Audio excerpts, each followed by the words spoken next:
Summit 2022 es un evento organizado por la revista Ciclo de Riesgo, revista para expertos del mundo del crédito y la cobranza como ustedes que están hoy aquí nuevamente con nosotros. El Ciclo de Riesgo Summit es un evento diferente, como se dieron cuenta ayer, no solo por el espacio, por los alimentos y bebidas, por todo el ambiente que estamos viviendo, sino porque la idea es volvernos a conectar. Y con esta agenda que tenemos hoy vamos a aprender de nuevos temas en donde vamos a buscar nuevos modelos de negocio de mayor potencia, impacto y trascendencia. Soy Jorge Hernán Peláez, estuve con ustedes ayer, nuevamente estaré con ustedes todo el día de hoy, acompañándolos en esta jornada y también a nuestros patrocinadores. Ahora les voy a reiterar cómo se van a ganar los premios a lo largo del día. A todos los asistentes y conferencistas también un agradecimiento que van a estar compartiendo con nosotros información valiosa. Durante esta jornada de hoy, las charlas están, la verdad, impresionantes. Vamos a darle la bienvenida a Andrés Calderón, vicepresidente global de Riesgos de Acción, 30 años de experiencia en la industria financiera, proporcionando orientación sobre mejores prácticas globales. También tiene mucha experiencia en herramientas de crédito y gestión de riesgos en diferentes instituciones crediticias. Ha tenido a su cargo estudios de crédito de consumo, microfinanzas, minoristas, pymes. Andrés ha trabajado para construir un marco integral de riesgos que integre las mejores prácticas y herramientas innovadoras de gestión de riesgos con las complejidades inherentes a proporcionar crédito a diferentes clientes, especialmente independientes e informales. De esta manera busca apoyar la inclusión financiera a través de herramientas alternativas de calificación y también de analítica de datos. Ha desarrollado e implementado herramientas para gestión de riesgos desde principios de los años 90. Fue pionero en el uso de Big Data para otorgamiento de crédito y mantenimiento de cobro de clientes cuando trabajó para el Citibank Colombia. Ingeniero industrial de la Universidad Javeriana, participó en el programa de liderazgo estratégico en finanzas inclusivas de Harvard Business School.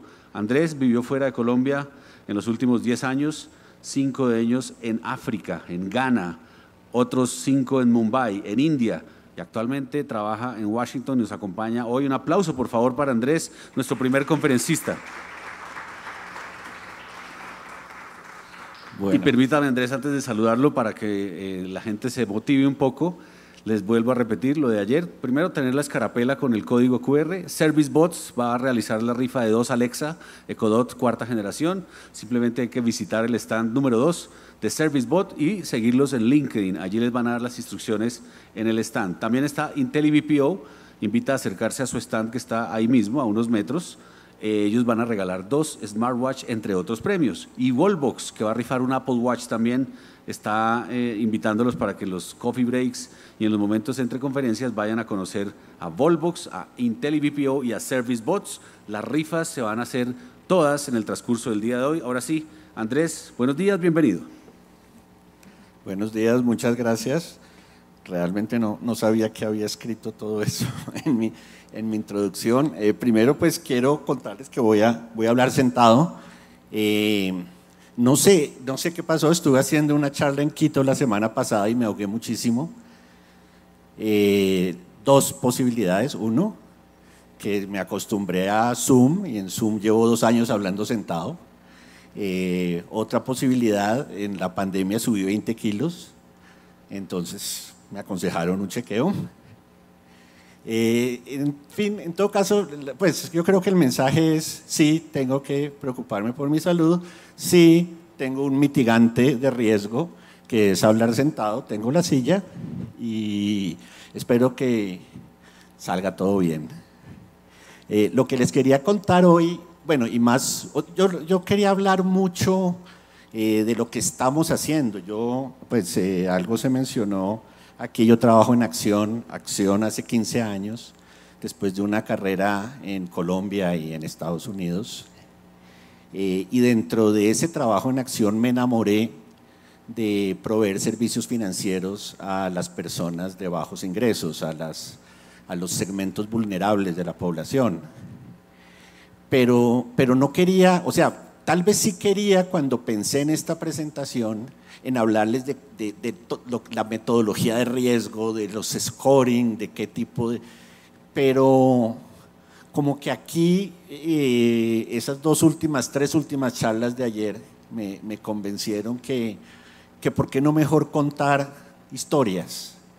¿por qué no mejor hablar un poquito de cómo he llegado hasta acá? Y entonces yo lo pensaba anoche y ¿por qué no contar 3 historias? Una historia que es, sí, obvio, la historia de Acción, que quiero contarlas porque no es muy conocido en Colombia lo que hace Acción en el mundo.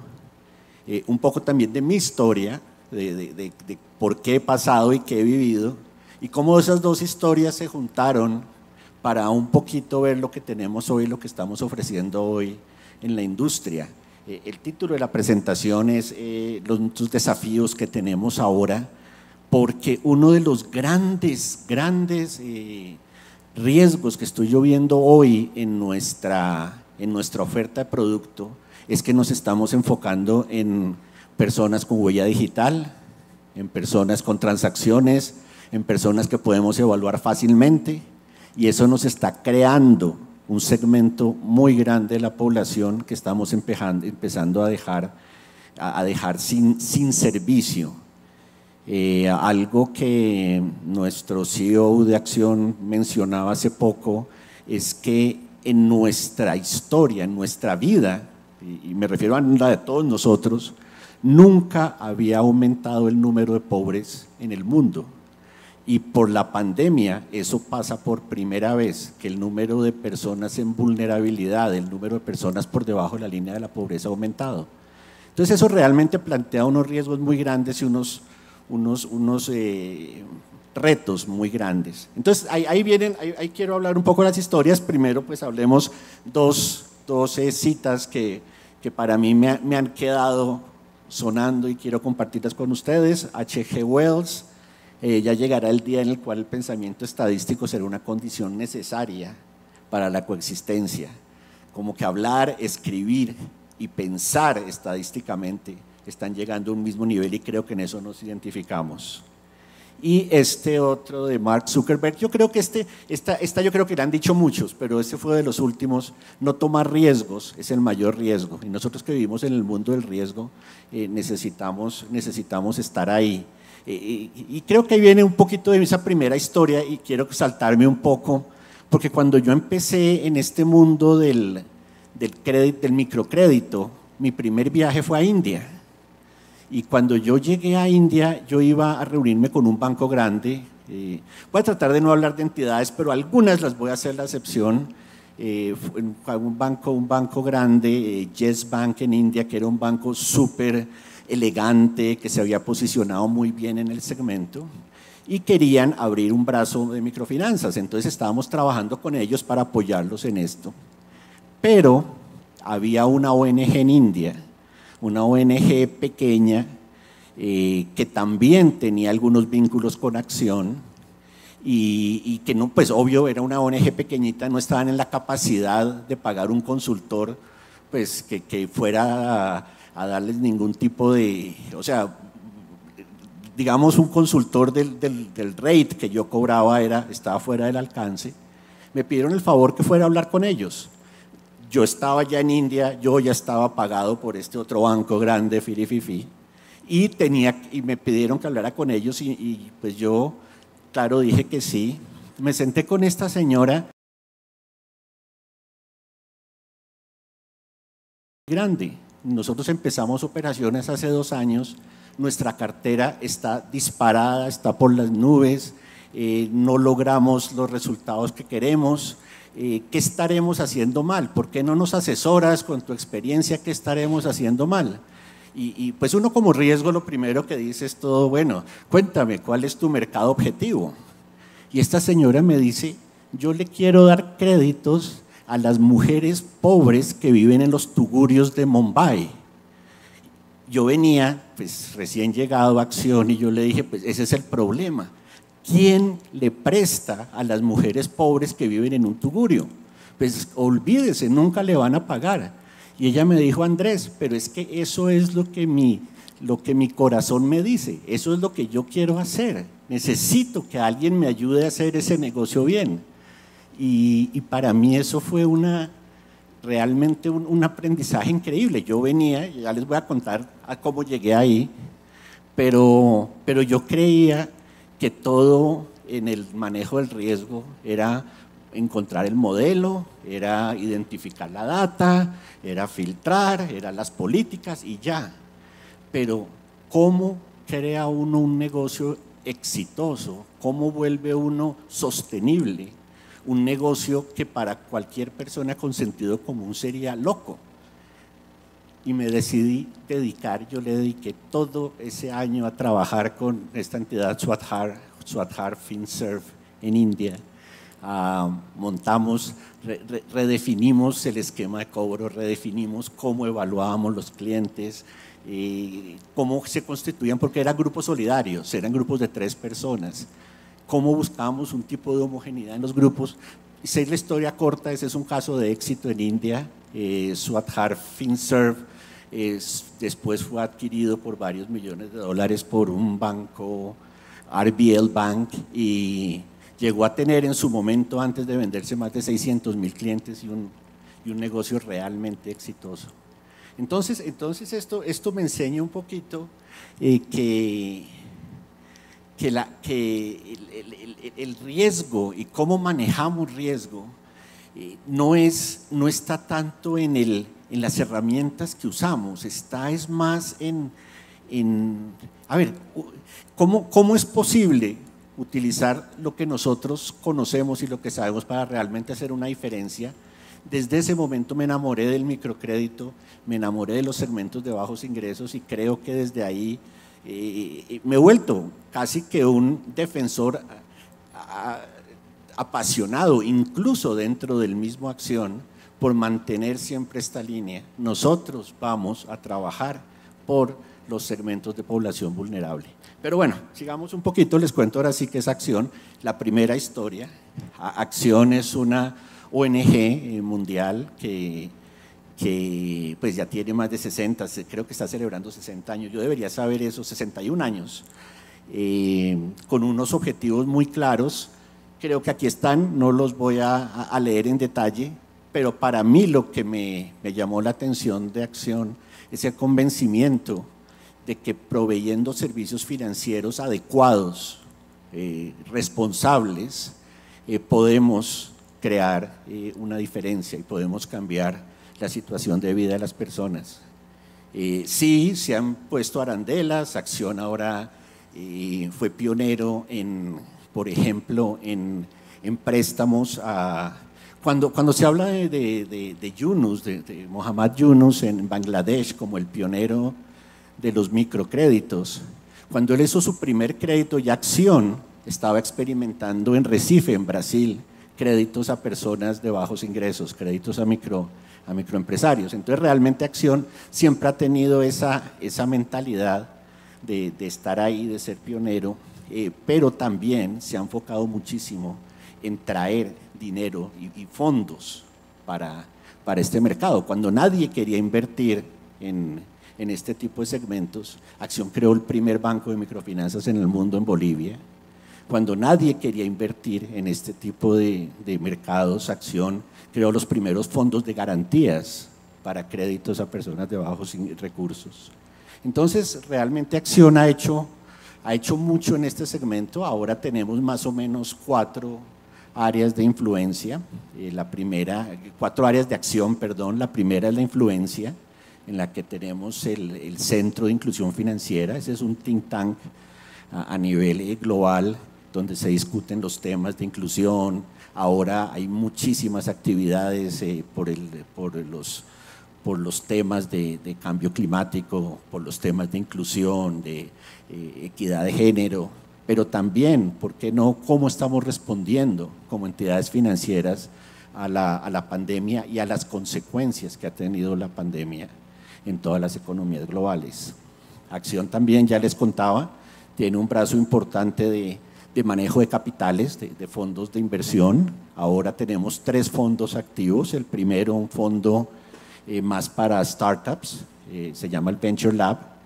En este fondo, Acción invierte en entidades que han pasado un poquito, fintech más que todo, enfocadas que pues tienen que tener responsabilidad social, enfocadas en atender base de la pirámide, que ya han superado esa etapa de uso de recursos propios. Tenemos Venture Lab, tengo entendido que el Venture Lab de Acción es de los fondos más grandes en este segmento en el mundo. Otro fondo que tiene acción es Quona. Dentro de este fondo ya se apoya a entidades que han superado su punto de equilibrio. También estoy hablando de fintech y de pequeñas entidades financieras que ya han superado su punto de equilibrio, ya más grandes. Y tenemos el fondo de acción Investments, donde ya se maneja inversiones en entidades financieras pues maduras, y dentro de ellas tenemos varios asociados en Latinoamérica y en todo el mundo. Se maneja el tema de alianzas, hay partnerships muy importantes de acción, por ejemplo con Mastercard, ahora se está trabajando mucho en el Triángulo Norte con la vicepresidenta Harris en todo este tema de prevenir la inmigración ilegal a través de proveer oportunidades financieras para estos países, Salvador, Nicaragua, Guatemala, Honduras. Creo que uno de esos sí. Entonces ahí estamos trabajando muchísimo. Y el último de las áreas en las que se trabaja acciones es en el área de asesoría, que es creando conocimientos. Esa es el área en la que yo estoy. Yo soy responsable por todo el componente de riesgos, de manejo de riesgos y cómo llegamos a las entidades financieras para presentar esto. Tenemos más de 110 entidades en el mundo, estamos en 50 países. Se puede decir que hay más de 30 millones de vidas impactadas por lo que estamos haciendo nosotros, que no es nada comparado con la población y con lo que podíamos estar haciendo, pero algo que también aprendí yo en acción es que nosotros, y parte de la mentalidad social, la mentalidad de non-for-profit que tenemos, es que nosotros no queremos ser, o sea, no nos importa tener un mercado o ser grandes en el mercado. Nuestra prioridad es crear modelos replicables. No importa que nos copien, no importa que alguien más esté haciendo lo mismo, pero lo que trata de hacer acción es realmente liderar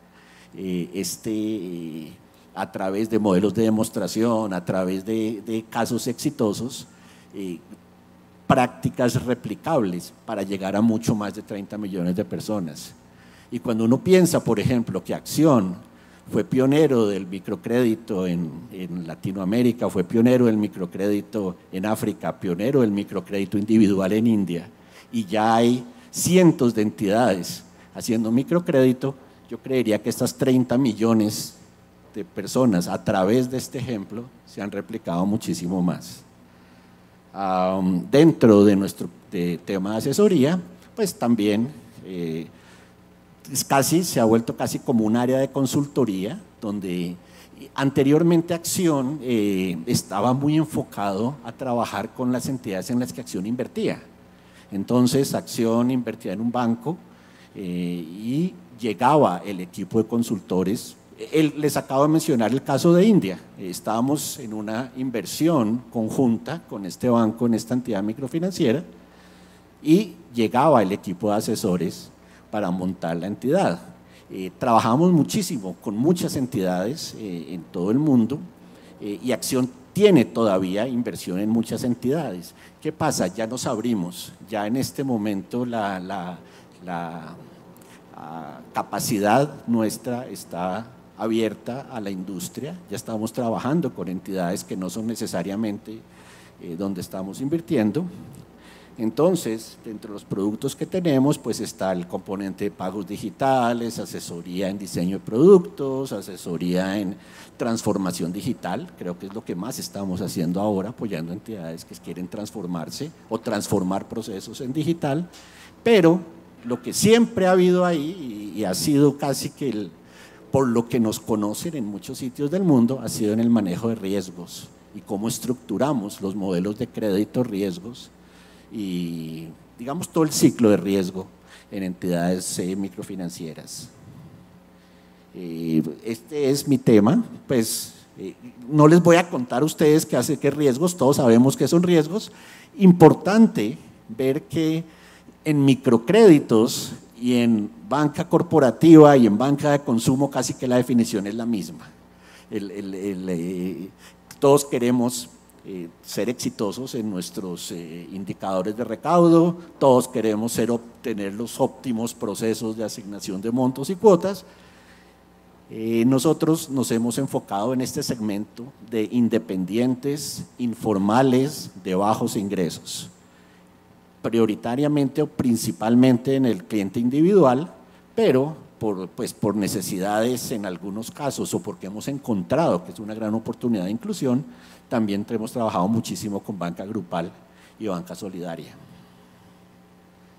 El poquito de la historia de acción, y aquí es donde voy a empezar un poco las historias de lo que ha sido mi vida personal. Entonces, paremos un poquito de acción y hablemos ahora sí de Andrés Calderón, y les voy a contar un poco de mi historia, porque yo creo que no sería, pues, no sería yo hoy aquí, yo no les quiero hablar de otras experiencias, voy a hablarles de lo que yo he vivido y cómo esto ha llegado acá. Entonces yo empecé mi carrera en el 92, ya estamos hablando hace 30 años, sí, en Citibank, ya lo mencionaron ahí, y yo entré como estudiante en práctica. Un estudiante en práctica llega a hacer lo que nadie más quiere hacer. Mi primer trabajo fue, yo hablaba inglés, entonces me pusieron a traducir todas las políticas, manuales, auditorías, procedimientos del inglés al español para tener una buena, pues creo que porque no tenía nada más que ponerme a hacer realmente, pero yo creo que fue un aprendizaje increíble, porque me volví un especialista. El Citibank, ahora me acuerdo, ese primer año que yo estaba ahí, hizo un concurso de conocimiento de productos y trajeron, que era un concurso entre todos los empleados, creo que era una convención anual, algo así, trajeron incluso a este señor J. Mario Valencia, lo trajeron para que hiciera, era un concurso con todas las de la ley de conocimiento de productos, espichando botones rojos y contestando rápido, y yo me gané el concurso, me gané un carro, era el mayor premio que había en ese momento, y yo era estudiante en práctica, ni siquiera era empleado fijo, llevaba 6 meses en el banco y me gané el concurso sobre todos los empleados del banco, y fue ¿cómo no iba a ser el que más sabía del banco? Se había traducido todos los manuales y las políticas. Bueno, un poco de esto tiene que ver cómo mi carrera ha sido muy afortunada, porque he estado como que en los lugares correctos, porque eso me dio la oportunidad de darme a conocer ante el banco. Se formalizó mi contrato, yo como que duplicaba mi sueldo cada año, pero empezó una tendencia, una carrera que empecé a ver yo soy fanático de los números, y yo empecé a ver que en mi vida empezó a haber como una serie de tiempos que se cumplían cada 2 años. Entonces, ¿qué pasó los primeros 2 años? Citicorp a nivel global decidieron que iban a ser los primeros modelos de scoring en Colombia, cogieron a Colombia como pionero en la punta. Ya creo que había un modelo en Brasil y uno en Argentina, pero para toda la zona norte iban a coger a Colombia, y escogieron a Colombia para este primer score. Y como yo hablaba inglés, como me sabía el banco al derecho y al revés, me escogieron para ser la primera persona que empezó a trabajar en scoring directamente con los gurús pues del head office de Citibank. Y entonces eso fue a los 2 años después de estar como estudiante en práctica, pasé a trabajar con estos especialistas de nivel mundial, lo que es Experian hoy, creo que en su momento se llamaba CCN, antes de que cambiaran el nombre. Con ellos empezamos a trabajar, y ellos fueron realmente los desarrolladores del modelo. Citibank no tenía la capacidad en ese momento de hacer modelos, necesitaba el software y las plataformas, las tenían especializadas, pero aprendí mucho. ¿Qué pasó 2 años después? 2 años después, Citibank decidió convertirse en el banco más grande del mundo, y para hacerlo trajeron al que era el vicepresidente de mercadeo de Marlboro. Marlboro en ese momento era la marca más conocida del mundo, y Citicorp quería que Citi en el mundo fuera más conocido que Marlboro. Trajeron a este señor, y este señor, que no sabía nada de bancos, pero sí sabía mucho de marketing y de modelos y de crecer masivamente. Se inventó una estrategia del billón de clientes. Y para esa estrategia se trajo científicos que estaban quedando desempleados. La Guerra Fría había terminado y había muchos de esos científicos que trabajaban en diseño de la Guerra de las Galaxias y tecnología nuclear que estaban quedando desempleados. Y él se los trajo para Citi. Pero como nadie sabía de bancos, necesitaban personas en los diferentes sitios que un poco que trabajaran con ellos, que hablaran con ellos, que les contaran qué hacíamos y para qué desarrollar esos modelos. Y ahí me escogieron a mí. Parte de lo que yo estaba en Colombia, pues hablaba inglés, ya sabía de scoring, porque llevaba 2 años trabajando en scoring, y se inventaron una posición que se llamaba crecimiento de portafolio. Y esa posición era trabajar con estos señores en tratar de utilizar data, tratar de utilizar tecnología, ciencia, en mejorar los modelos de selección de clientes. Un poco de un déjà vu a lo que pasaba ahora, increíble. Citi invirtió mucho, en esa época la tecnología solo la tenían entidades de ese tipo de tamaño. Había un edificio en Nueva York que estaba lleno de servidores porque el espacio, la capacidad que se requería para hacer una red neuronal requería un edificio de equipos, pero también la capacidad intelectual de estas personas fue pues era necesaria también para crear esto. ¿Qué pasó? Hicimos muchos experimentos. Se bajó, Citi era afluente, se bajó a segmentos de menores ingresos. No tanto en Colombia, pero en Asia se crearon muchísimas campañas de tarjetas de crédito a poblaciones de bajos ingresos, se crearon tarjetas de estudiantes. Bueno, esa es la historia corta en esos 2 años. Al final de los 2 años, las pérdidas eran gigantescas. Por más data, por más tecnología, por más ciencia, por más política, realmente no fue un experimento exitoso. Algunos dirán, bueno, hoy la tecnología es distinta, ya no. ¿Qué se aprendió? Muchas lecciones aprendidas, increíblemente muchas lecciones aprendidas, pero yo no sé si algunos de ustedes todavía recuerdan Citicorp. Citicorp dejó de existir. Para esa época el Travelers Group con la sombrilla roja adquirió el Citi y toda esta estrategia de crecimiento loco se acabó. Y yo, que cumplía mis 2 años, todo este conocimiento pues pasó a cobranzas. Andrés pasó de ser el gerente de crecimiento de portafolio a ser el estratega de cobranzas. ¿Y qué era? Tratar de utilizar este tipo de herramientas en recuperar toda esa cartera que se había deteriorado en estos años. Ahí duré otros 2 años como estratega de cobranzas y ya vamos en el 98 al 2000. Increíble cómo sirvió y cómo realmente logramos transformar la forma de cobrar. Se lograron muchísimos logros en lo que era el modelamiento de cobranzas, en lo que era la predicción, en lo que era las estrategias de mora temprana, incluso recuperaciones ya de tipo remedial, todas basadas en analítica, toda basada en estas bases de datos. Fue muy interesante, tanto que en el 2000 Citi en Colombia fue de los poquitos bancos que no dio pérdidas después de esta crisis del 98, más, no tanto por no el deterioro, que sí lo hubo en la cartera, pero más por la efectividad y las prácticas y recuperaciones. Pero ¿qué pasaba con Andrés? Estaban cumpliendo otros 2 años.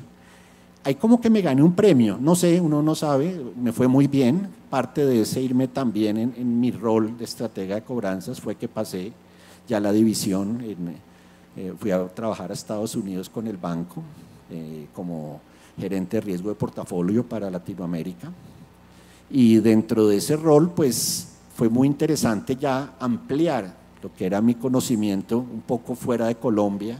Aprendí mucho de diferentes productos, pero también aprendí de la falta de que por más que uno tenga números, por más de que uno tenga las herramientas, hay muchísimas cosas que se salen de control. En el 2002 pasó la crisis de Argentina, el corralito, hubo 4 presidentes en cuestión de 3, 4 meses, se desplomó la economía argentina, Citibank perdió 1.5 billones de dólares y hubo una descabezada total en lo que fue Citi, entre ellos salí yo, y se completaron otros 2 años en los que otra vez cambié.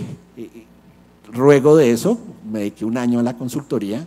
La consultoría era muy agradable, yo me recuerdo que yo iba al gimnasio, yo manejaba mi horario, ganaba bien, pero siempre quise retomar ese trabajo en línea. A mí me encanta trabajar, me gusta estar horas, me gusta el estrés del trabajo. No lo encontraba en la consultoría, hubo una oportunidad en Colmena para gerenciar la cartera hipotecaria, el cobro de cartera hipotecaria, en el 2003. Piensen, la crisis hipotecaria fue en el 98. ¿Qué iba en el 2003? Habían pasado 5 o 6 años de la crisis. ¿Qué me encontré yo cuando llegué de gerente de normalización de cartera hipotecaria? Pues todas las reposiciones. Mi trabajo era casi que llegar a sacar a la gente de sus casas. Entonces, no era un trabajo agradable. La situación de decidir, de organizar las familias perdieran su casa, yo nunca me sentí bien haciendo eso, pero algo aprendí yo ahí que lo traía un poquito esa espinita, y es que el problema no es cuando llega el cobrador o cuando llega la tanqueta de la policía a sacar a la persona de su casa. El problema realmente fue en ese primer día que no había alguien ahí para decirle a la persona que no fallara ese primer pago.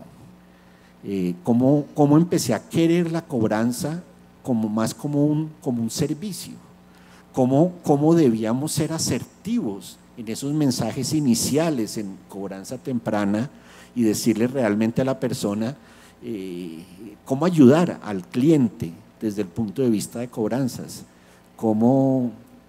Creo que ahí empezó mi corazón social. Yo en Colmena recuerdo que montamos unos proyectos de salvación, se podría decir, de tratar de ayudar a las personas ya, pues, cuando ya nadie podía hacer nada más, pero nosotros desde Colmena hicimos algo y logramos salvar muchas familias de que perdieran sus casas, pero el énfasis siempre fue: volvamos cobranzas un servicio y tratemos de ayudar a la persona desde ese día 1. Pero bueno, me estoy desviando un poquito del tema, pero creo que es que ahí empezó ese tema social a sonar. Yo pasé de ahí a Colpatria, increíble, en el Banco Colpatria.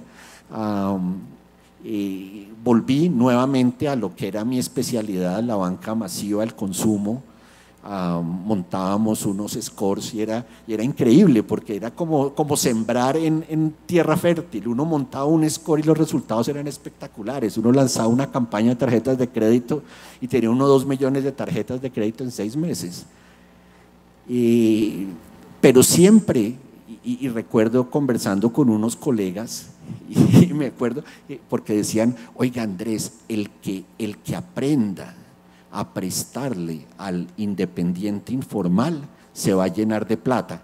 Esa es la mentalidad, obvio, que teníamos como banqueros y que uno pensaba, pero sí recuerdo mucho, y nuestro reto era aprender a prestarle al independiente informal. Y no había solución. Los modelos no servían, las carteras siempre, los índices de cartera vencida del independiente forma informal siempre fueron mucho más altos.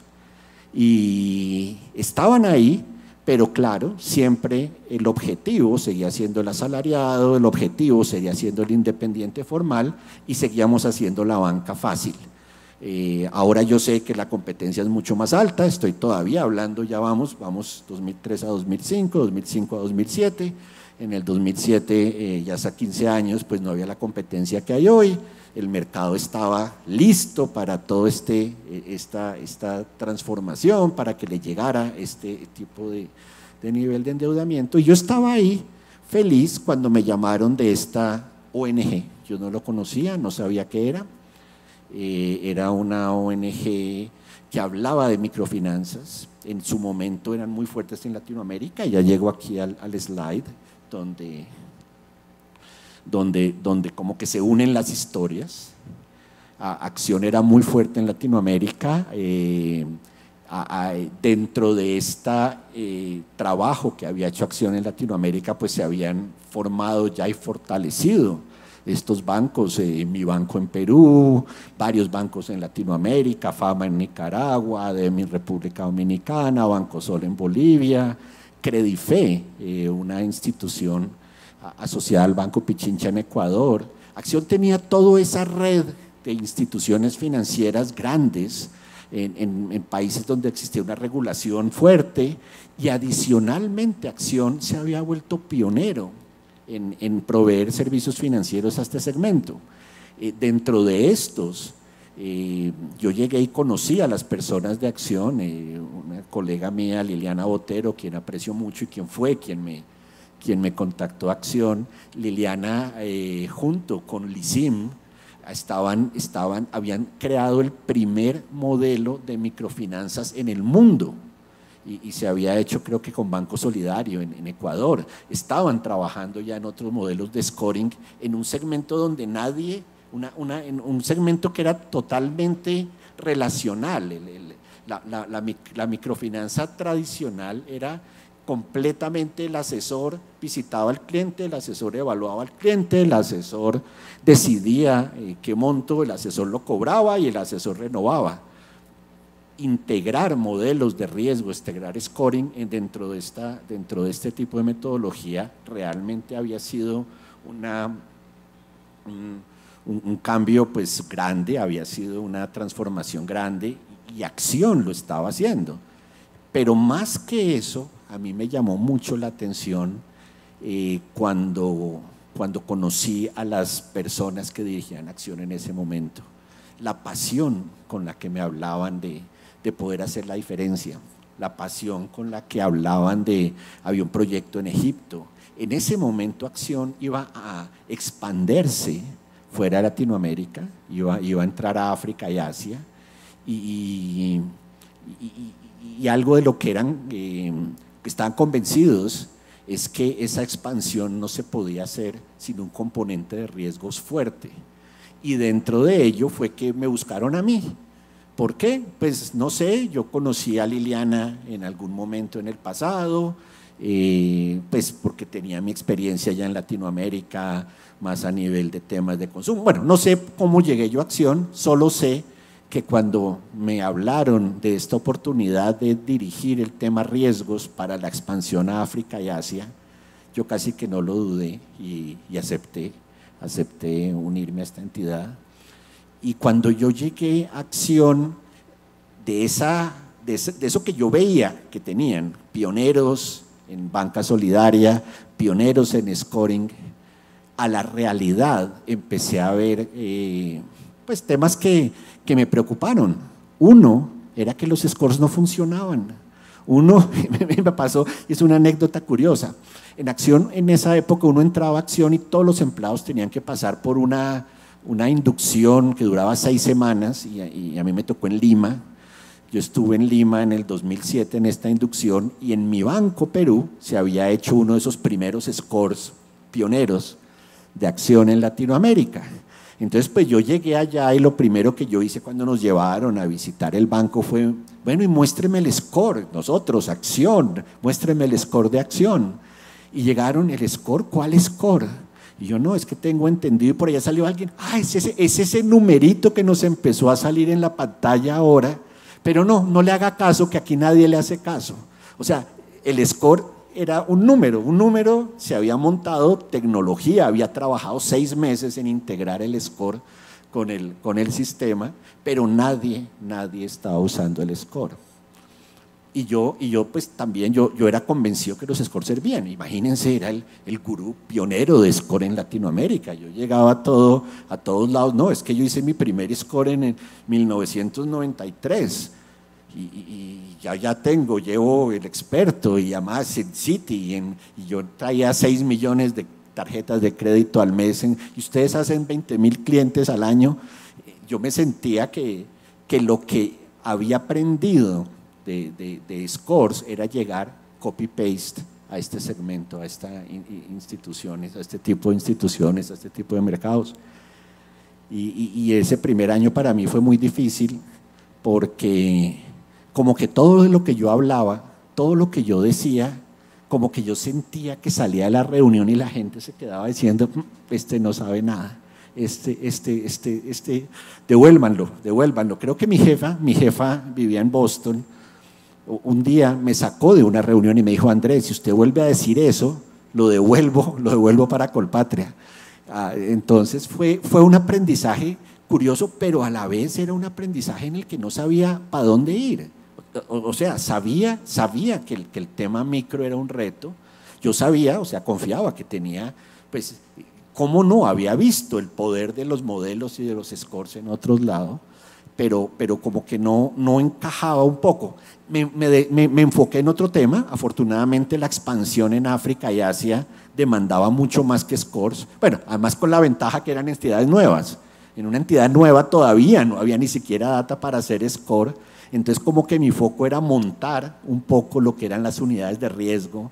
Mi foco era crear los sistemas de información. Todos sabemos, no sé ya por fuera de las áreas comerciales, que el indicador de cartera vencida no dice nada. Que ese indicador es el más manipulable que hay, o castigo más rápido, desembolso rápido. Nadie, me encantó ayer cuando hablaron de este indicador de cosecha, 60 días, 12 meses, pero traten de convencer ustedes a una cultura que vivía enfocada en el indicador de cartera vencida, que empiecen a pensar en indicadores distintos como los de caídas de corriente al 1 o este tipo de indicadores de cosechas. Bueno, ese fue mi trabajo en esos primeros años, montar estas herramientas, enfrentar los retos. Abrimos 4 bancos en África, uno en Nigeria, uno en Ghana, uno en Camerún y uno en Tanzania, y dentro de eso pues era montar toda la estructura de riesgos.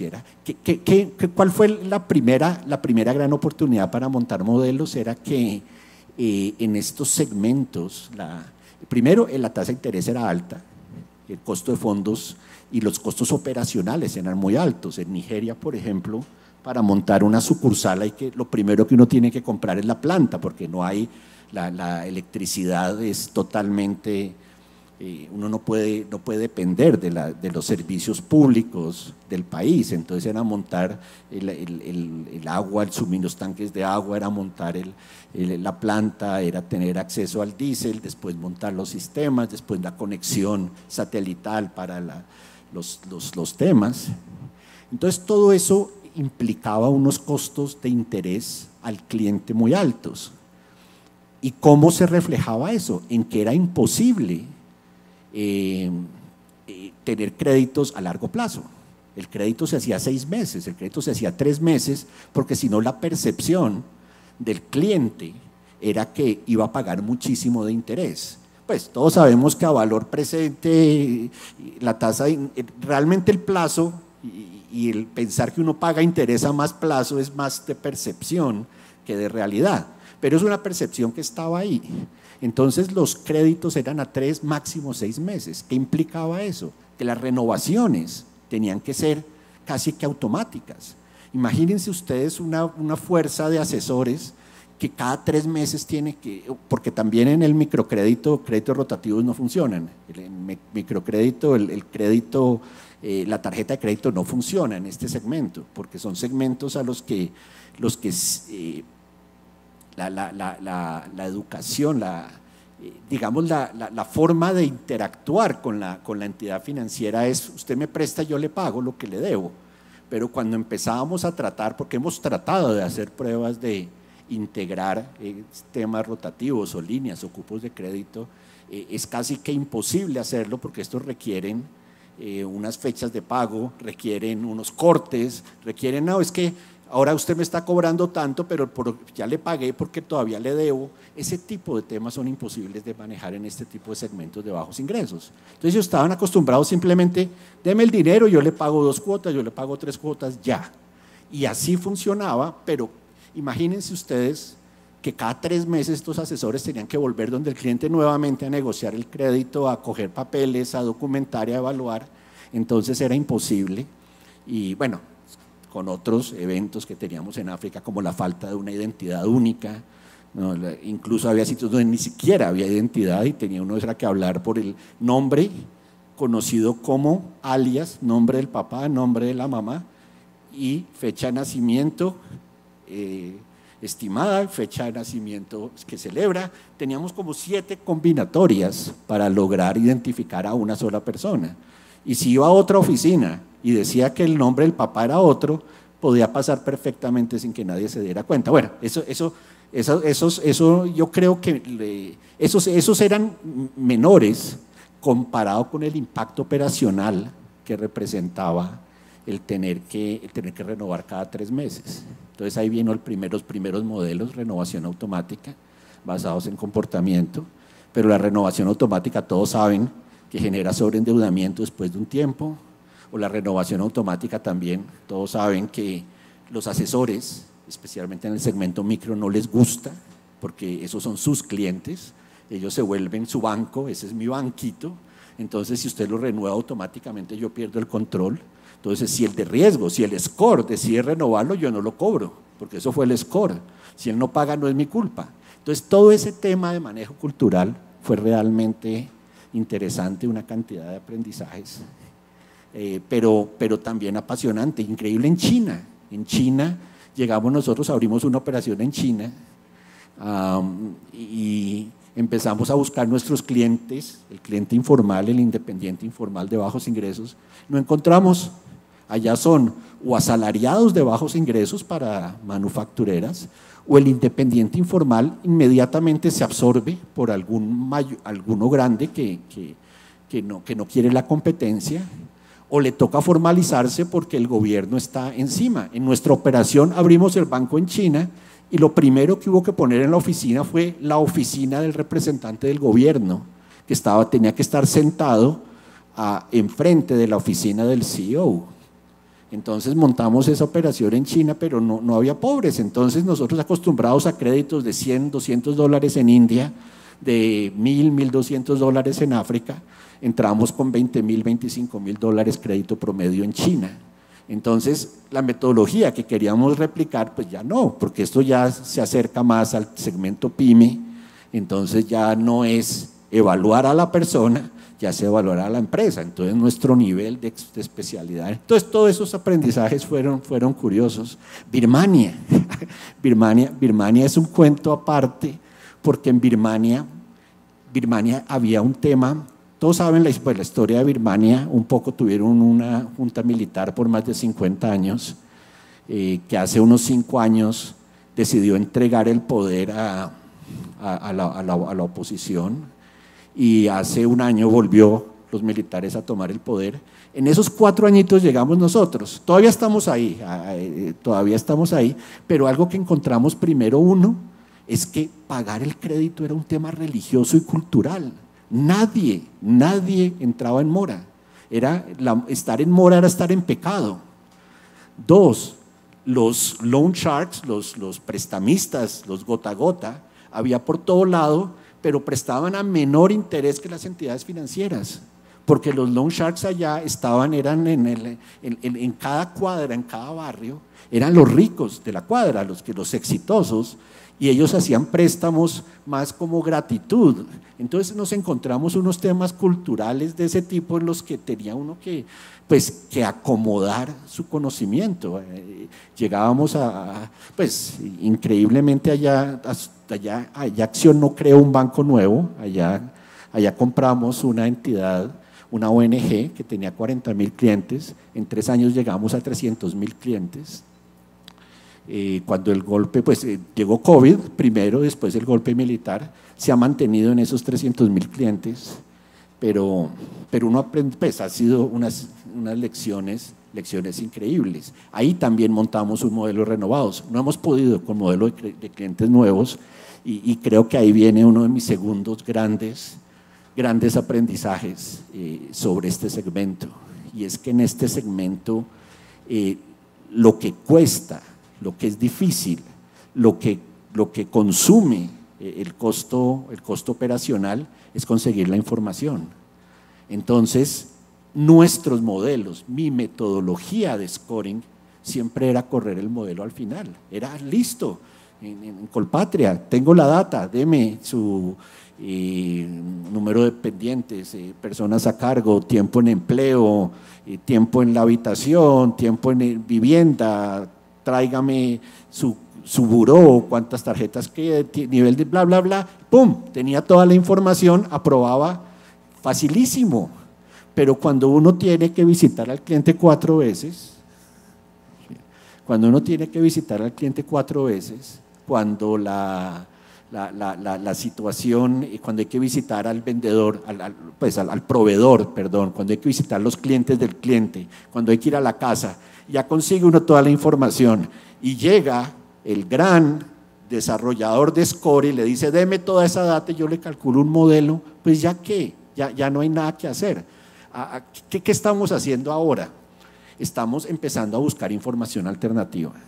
Ayer creo en la presentación, los que estuvieron en la presentación de psicométricos, es muy interesante el tema del psicométrico, pero también así como hay psicométricos, hay la información del telco, está el que me saca la metadata del teléfono, está el que me baja la información satelital y me dicen dónde está la persona, está el proveedor, hay muchísimos proveedores ahorita de información que me pueden ayudar a hacer esa evaluación mucho más cercana a la punta. A lo que yo voy es que en el microcrédito el score al final no sirve para nada. En microcrédito yo tengo que correrlo en la punta, pero ¿qué pasa en la punta? No sé nada del cliente. Entonces necesito empezar a probar estas fuentes de información, ver qué me funciona, ver qué sirve, ver si un psicométrico me sirve. Pero ¿qué pasa con el psicométrico? Que hasta que yo no use el psicométrico para hacer un préstamo, no sé si el psicométrico predice. Ayer sí, es muy interesante. Yo puedo saber si la persona es adversa al riesgo, yo puedo saber si la persona es recursiva, yo puedo saber si la persona es inteligente, puedo saber si la persona ama a los animales. Todo eso lo puedo saber a partir de preguntas, pero esas preguntas sí me ayudan o sí predicen que me va a pagar el crédito.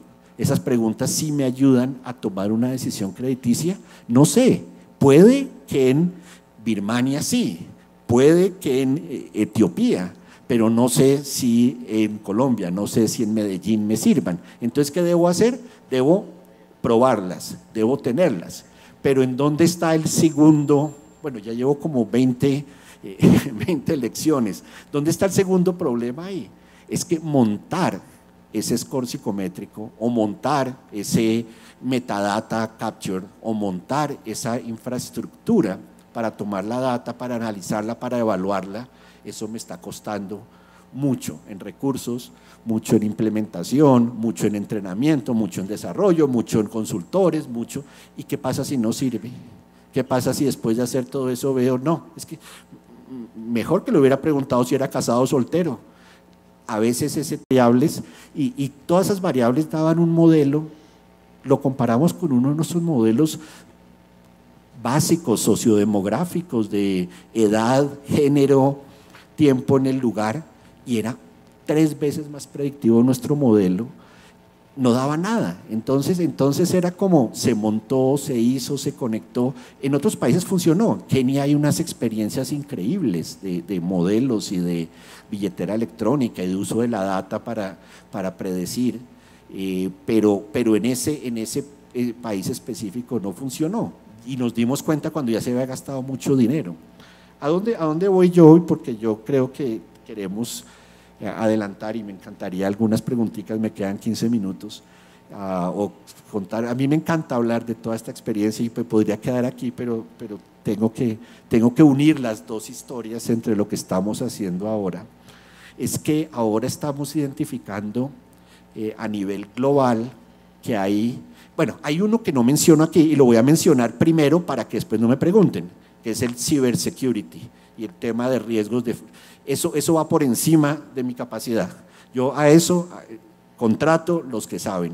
Ese es un riesgo muchísimo más grande de todo lo que estamos viendo ahora y espero que en tus entidades todos estén haciendo lo que tengan que hacer.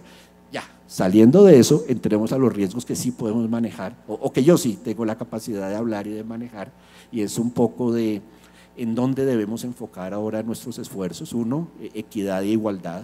Definitivamente, no solo el tema género. En microcréditos se ha trabajado mucho en tema género. La banca grupal, por ejemplo, es casi 99% enfocada hacia mujeres, y en la banca microfinanciera tradicional yo creería que siempre ha habido inclusión de la mujer. Hay oportunidades, claro, pero yo veo más en temas de exclusión, por ejemplo, poblaciones migrantes, por ejemplo, refugiados. Hay mucho que tenemos que hacer ahí y están aumentando. Y ahora viene mucho parte del, creo que se mencionó ayer en una charla también, del blacklisted, el que ahora está marcado en los burós de crédito por eventos asociados o a la pandemia o historial crediticio, que eso es un tema de equidad e igualdad. Las consecuencias de la pandemia, pues es evidente, cambio climático, es evidente. Ahora hay muchísimas oportunidades más de aprendizaje, hay canales en donde podemos empezar a identificar oportunidades a partir de la interacción de los clientes con los canales de aprendizaje para conocerlo mejor. Acción está experimentando, probando una plataforma de EduTech que se llama Ovante, en la que estamos tratando de identificar si a partir de cómo el cliente aprende podemos nosotros, otra vez, es hipótesis, hasta que no hagamos préstamos basados en eso, no sabré si sirve o no. Puede que en la cochinchina funcione, pero todavía no sé, hay que probarlo. El trabajo informal, está aumentando muchísimo el trabajo informal, y con la informalidad viene el tema del efectivo y viene el tema de la brecha digital. Los informales no quieren pagar impuestos, y la mejor forma de no pagar impuestos es evitar a toda costa los temas digitales. Entonces ese es un riesgo grande y una oportunidad grande que lo hemos visto. Yo quiero hablar otra vez de Birmania. Allá pasaron de nada a teléfonos inteligentes. Entonces uno en África ve también cómo, pero también vienen sus problemas. En India el teléfono inteligente se volvió la televisión familiar. Entonces el teléfono inteligente es donde se reúne la familia por las noches a bajar las películas de Bollywood, y tienen un teléfono por familia, y a veces lo tienen colgado en el centro de la sala. ¿Cómo cambia uno esos patrones? Y bueno, hay mucha cosa que he visto yo muy curiosa en todo este tiempo. Este tipo de retos da muchísima material para trabajar, nos da muchos datos, nos da mucha información, pero realmente nosotros, y ahí es donde voy un poco a que nuestras entidades tienen una capacidad limitada por el trabajo, por el día a día. O sea, yo creo que todos estamos full de trabajo. Gracias los que vinieron, porque yo sé que mañana tendrán que trabajar triple para compensar estos 2 días de no trabajo. También tenemos entidades que saben que la capacidad está ahí afuera, pero tampoco tienen los recursos para contratarla, para hacer este tipo de herramientas, este tipo de desarrollos. O también hay entidades, o también hay ocasiones en las que esto se hace una sola vez. Entonces, ¿para qué creo yo la estructura, la infraestructura? Entonces yo creo que ahí es cuando uno se apoya en consultores, en externos, pero la consultoría se ha vuelto muy costosa. McKinsey, Bain, son proyectos caros. Acción era caro. Ahora yo pienso, nuestras interacciones con estas primeras entidades, por lo que yo les mencioné, se imaginarán, eran de años, porque crear la entidad, montar la infraestructura de riesgo, eran años. ¿Cuánto cuesta tener consultores por años? Eso ya no es, yo ya no lo veo viable. Para mí, la solución es más de montar este tipo de asesorías o apoyos de una forma como un servicio. Es decir, es algo que estamos haciendo ahora en Acción. Una entidad tiene Trusted Social, se llama, es un proveedor de un score basado en interacción con redes sociales. Esto está en Asia. está en Indonesia, está en India. Y la entidad lo quiere montar, lo quieren validar, quieren usarlo, pero no quieren montar la infraestructura, no quieren esperar y arriesgarse sin control o depender del proveedor de información para saber si sí funciona o no funciona.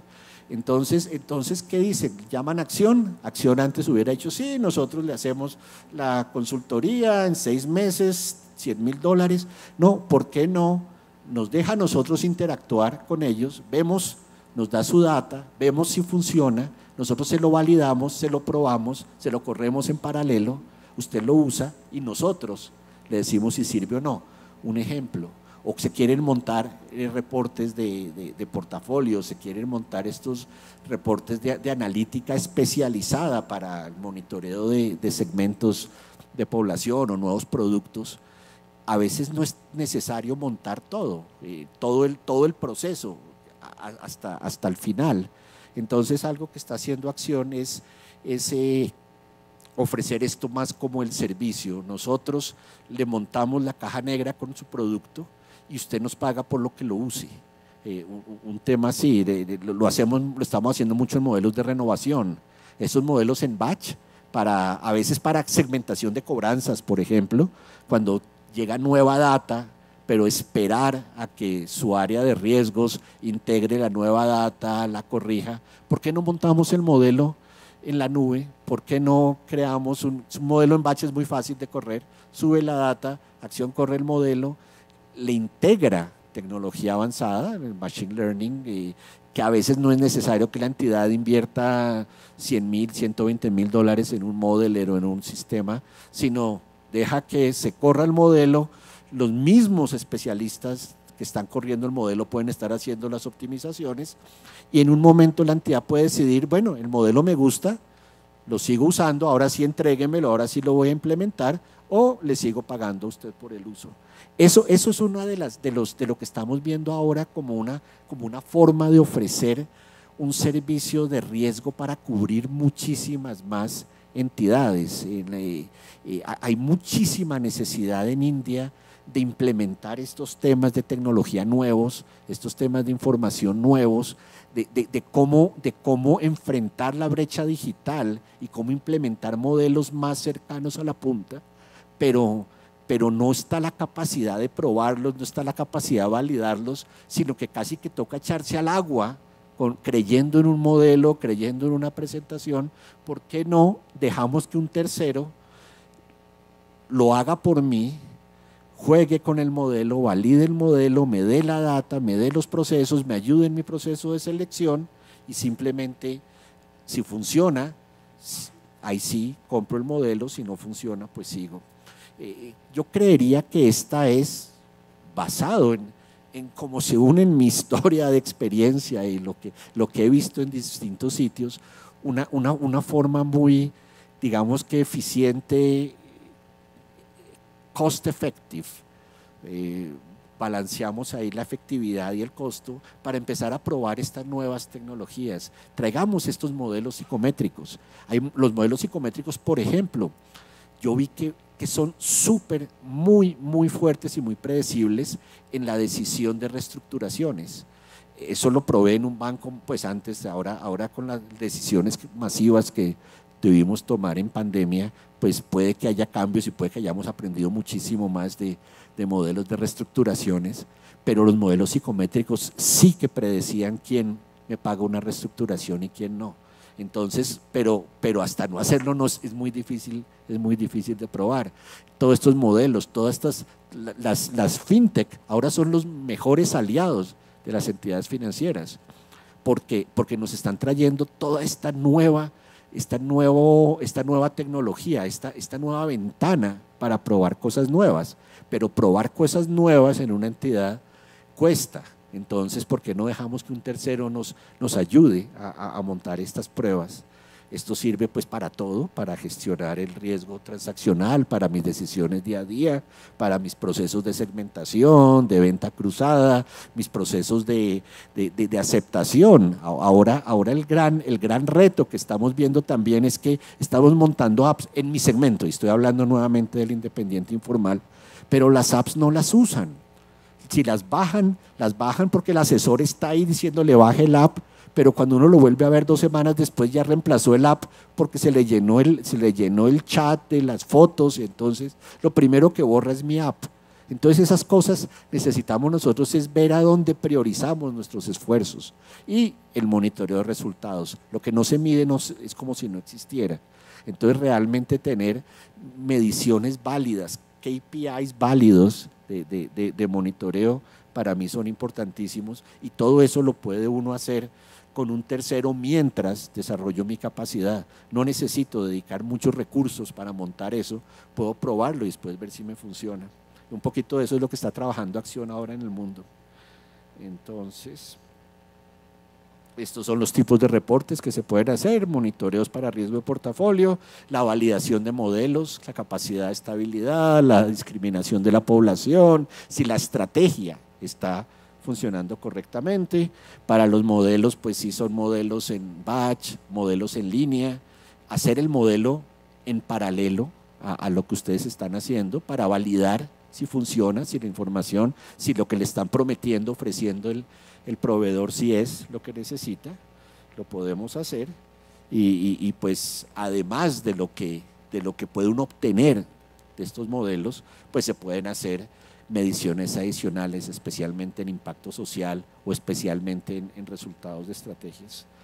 Entonces, quería demorarme 10 minuticos menos para tener más tiempo de preguntas, pero no sé si alguien quisiera preguntar algo, o si no, ahorita si quieren hablar de África, de Asia, de India, de Nigeria, de Haití, tengo tiempo.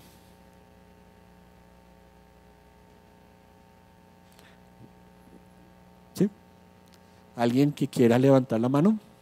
Sí, una pregunta.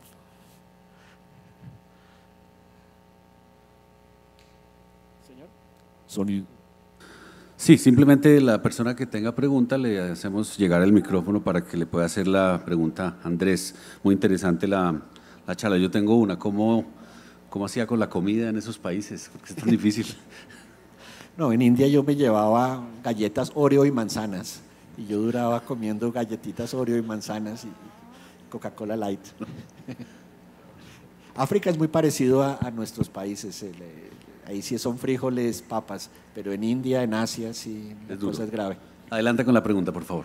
Gracias, Andrés. Una pregunta. Ese modelo, además súper interesante, lo sentí más enfocado en las personas. Ahí tienes modelos enfocados en las empresas, en las pequeñas y medianas empresas que se impactan por variables micro y macroeconómicas, digamos que según el segmento tienen diferentes tendencias o patrones, y que, por ejemplo, una guerra de Ucrania a un sector económico específico o a un segmento determinado lo está afectando. ¿Ese tipo de variables los tienes para acompañar predicciones, actividades o decisiones predictivas y de acompañamiento a las empresas? Sí, bueno, sí, no. Nuestro segmento, nuestro mercado objetivo, nuestra especialidad está en el independiente informal, y usualmente eso lo asociamos a una microempresa unipersonal, podría decirse. El dueño del negocio, bien sea un comerciante o bien sea manufacturero o un proveedor de servicios, donde el proveedor de servicios va desde el carpintero, el que vende, el que arregla, el que repara electrodomésticos, el manufacturero puede ser un sastre en una esquina. Todo eso lo asociamos y lo manejamos como empresa, y dentro de nuestras mediciones tenemos como todo el componente de evaluación de la empresa. Las ventas es el factor determinante de la evaluación. ¿Cómo calculamos las ventas? Ahí viene la magia de la metodología del micro, porque no hay nada de formalidad. Entonces es calcular tomar el inventario, entonces viene toda la parte de revisar con sus proveedores y con sus vendedores, validaciones, pero entonces se trata a este cliente como una empresa pequeña, teniendo en cuenta que también en este cliente su entorno familiar es determinante. Es muy distinto el microempresario que tiene soltero que la microempresaria que tiene 4 hijos en edad escolar. Entonces, porque sabemos que todo eso impacta totalmente lo que llamamos el household, no sé. Bueno, entonces, desde ese punto de vista, sí tratamos al individuo como una empresa, y como empresa va a estar afectado por sus actividades económicas. Entonces, la actividad económica es también una variable determinante, y la actividad económica está también afectada por el entorno macro. Entonces, definitivamente, ahora cuando apenas cerró China por COVID, todos los segmentos de exportadores, vendedores minoristas se vieron afectados. Cuando la guerra de Ucrania, ahorita tenemos todo el tema de alimentos y más semillas, la parte agro. Entonces, sí se crean ese tipo de alertas, y es parte del reporte de segmentación del portafolio por actividad económica para identificar los riesgos. Algunos países, por ejemplo en Mozambique, montamos un modelo muy interesante de un stress testing más enfocado en segmentos de riesgo, que lo estamos un poco expandiendo a otras zonas del este de África para incluir impacto por cambio climático en actividades específicas. O sea, no sé, la pregunta tuya, no, yo pasaría horas porque hay mucho contenido detrás de cómo se maneja la actividad económica para cada una de estos clientes, pero a lo que sí quería hacer énfasis es que en el segmento en el que Acción trabaja, que somos especializados, es más pequeñito, no es ni siquiera el P del PYME, a veces ni siquiera el M del MIPYME, estamos en créditos de $1,000, de $500 y en algunos casos de 200, 300, no en el nanocrédito. Ese es algo que yo odio, pero sí son créditos productivos para pequeños independientes informales. Andrés, gracias. Un aplauso, por favor, para él.